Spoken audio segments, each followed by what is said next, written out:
What is a brand? Why is it so important? And how do you even develop one? Take a pair of shoes, for example. Just a pair of sneakers like this. You might pay maybe $20 to $30 for this. They look like they're pretty cool, right? But what about these shoes? How much would you pay for these? At least $100, right? Why though? They don't look like they're any better quality, but they do have the magic tick on them.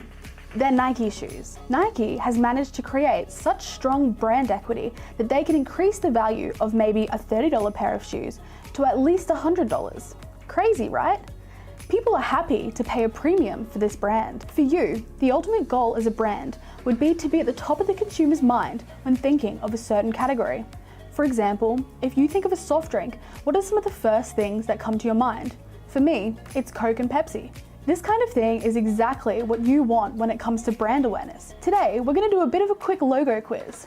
Here are 5 logos. Write down how many logos you recognize. The first one was BMW. The second one was Android. Third was Levi's. The fourth one was Pringles.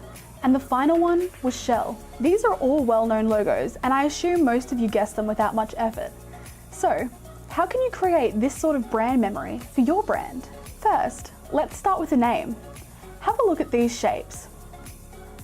Did you match Kiki with the pointy shape and Boba with the rounded shape? Me too. But could you try to explain to me why you made that decision? Probably not, right? Usually people say that it just feels right. But if it was just a random decision, why do you think 95% of people make the exact same choice? How can you create a name that just feels right for certain products? Nick Calenda, an expert in psychological marketing, researched linguistics in depth and wrote an article that can teach you the science behind the naming process and how to come up with the perfect name that just feels right for your brand. Today is your opportunity to come up with a super cool name for your brand. Once you have the name, it's time to pick the colors that represent your brand. You've already learned about color psychology, so use the tips from there to pick the colors for your brand. One important thing to remember when picking your brand's colors is to have a look at the branding of competitors in your industry.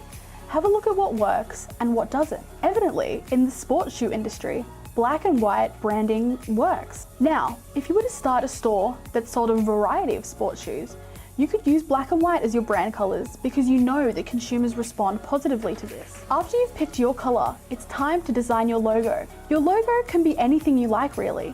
The key is to make it recognizable and unique. The other important thing is to create a responsive logo. I believe some of the most memorable logos are logos which you can draw with ease. A responsive logo can change in things like size and complexity to accommodate and adapt. Have a look at some of these brands and how they are able to adapt their logos to different environments.